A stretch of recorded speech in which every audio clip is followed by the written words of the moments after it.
I'm doing Death vs. Heard, entertainment, pop culture, things like that, and these days following Twitter quite a bit. And this happened between Stephen King and Elon Musk. Now, for multiple reasons, I'm following Musk, but also Stephen King stands out as somebody who let Amber Heard in the stand not so long ago, not years and years ago, while all the info about her was out, the audio, and that kind of thing. And I came to this conclusion after reading this post and thinking about King for a little while. The old Stephen King is amazing.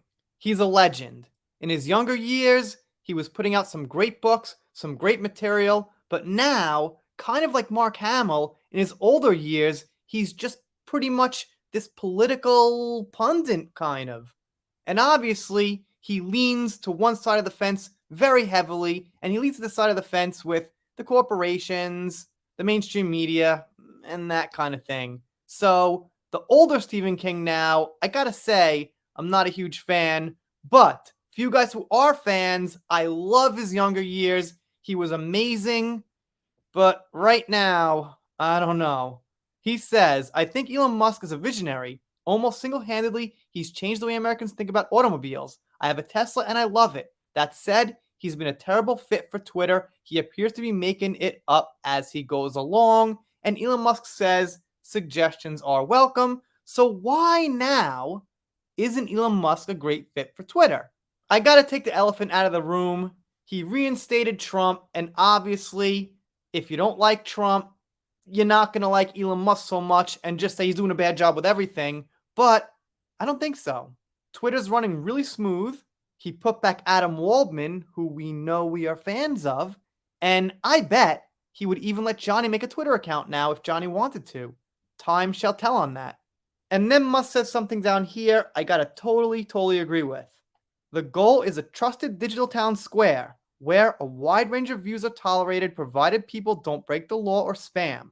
For example, any incitement to violence will result in account suspension. So Elon Musk is not saying he wants the wild west of free speech. He said over and over that he wants to hold it accountable by law and have standards. There's nothing wrong with that. That's a perfect statement. The way it was, you just see one side of the aisle getting banned. Libs of TikTok getting some heat.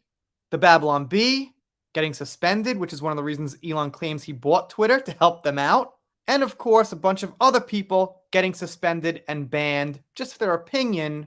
Well, their opinion on some things going around in the world that we don't need to say. But I think you know what I'm talking about. And this person, Matt Wallace, who has a pretty big platform and follows Elon Musk everywhere he goes, says, Stephen King is an extremely emotional person who treats politics like sports. It is getting old. Everyone sees through his tweets calling out Elon Musk on Twitter. Not real, just more stupid political manipulation. And the person below says, if Elon Musk get an x-ray of his pelvis, we will see Matt Wallace's skull in the middle. Ha ha ha. You know, I kind of like Matt and Elon, but if something's funny, it's funny. Ha ha, not so bad. I mean, he answers like every single one of Elon Musk's tweets, no matter what it is. And Kyle down there says something I agree with too, but let's keep going. And Graham says, first suggestion, do not listen to Stephen King. Brandon says, why do people assume famous people's opinions are any more valuable than the local butcher? Well, I mean, they're a little more valuable sometimes because they hear from so many people.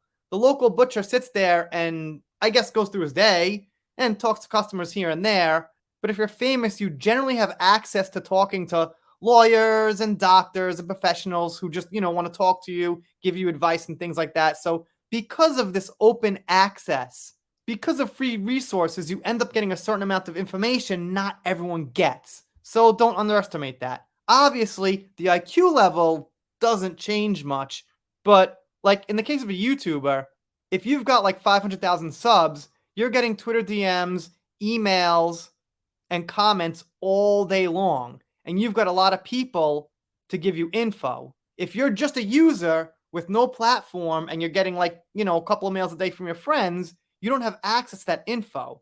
So there is a difference, but it's not a big difference. I agree with the core idea that famous people are just on the same exact level. It's just, if you get what I'm saying, they've got a situation where they've got free information coming to them.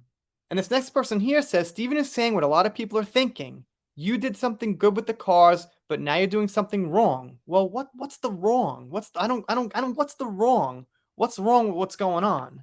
You need not only to have a moral backbone, but also be able to listen to people and have their support. In the case of TT, you do not have it. All right? Well, some people say, and the media says the wrongdoing is firing 3,700 people, but A, we've got some evidence they weren't working so hard, and B, it's not an abnormal thing if you buy a company, especially when you've got a different vision, to kind of restaff and put in your own people. He could have done it more gracefully, absolutely. He could have given them a bonus, sure. He could have handled it better. But in the end, I don't think it's something so abnormal. And then Stephen King says, but Twitter ain't cars and Twitter ain't rockets. And Me says, Ang, your constant complaining burns eye sockets. Finished your limerick. And Leia says, you're right, it's even easier. Great point.